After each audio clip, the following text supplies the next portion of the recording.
Hello guys, আসসালামু আলাইকুম। কেমন আছেন সবাই? আমরা আলহামদুলিল্লাহ ভালো আছি। আজ সকালবেলা আমার বাগনাকে গাছে উঠালাম জাম পাড়ার জন্য। বাড়িতে আমাদের যতটা জাম গাছ আছে এতে মাশাআল্লাহ আমাদের খাওয়া হয়ে যায়।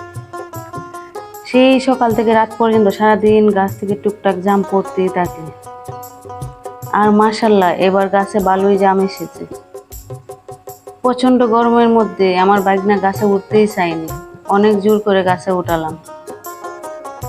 আর এইদিকে আব্বু আম্মু গাছের নিচে জাল ধরে দাঁড়িয়ে আছে জামগুলো যেন নিচে পড়ে নষ্ট না হয় সেই জন্য। আমাদের জামগুলো হচ্ছে পাহাড়ি জাম, একদম ছোট ছোট, খেতে খুবই মিষ্টি। রাস্তার পাশেই জাম গাছ, রাস্তা দিয়ে যাওয়ার সময় লোকজন জিজ্ঞেস করতেছে জাম বিক্রি করবো কিনা, তখন আম্মু না করে দিছে। ছেলেটিকে কিছুটা জাম আম্মু দিয়ে দিছে, কিন্তু দুঃখের বিষয় হলো জালটা খুব ছোট ছিল, সবগুলো জাম রাস্তার মধ্যে পড়ে গেল। আম্মু আর আমার বাগনে মিলে জামগুলো সব কুড়িয়ে নিল। তবে যাই হোক, মাশাআল্লাহ আমরা কিন্তু অনেকগুলো জাম পেয়েছি। কিছুটা নিজেরা রাখবো আর বাকিগুলো আত্মীয় স্বজনদের মধ্যে দিয়ে দিব।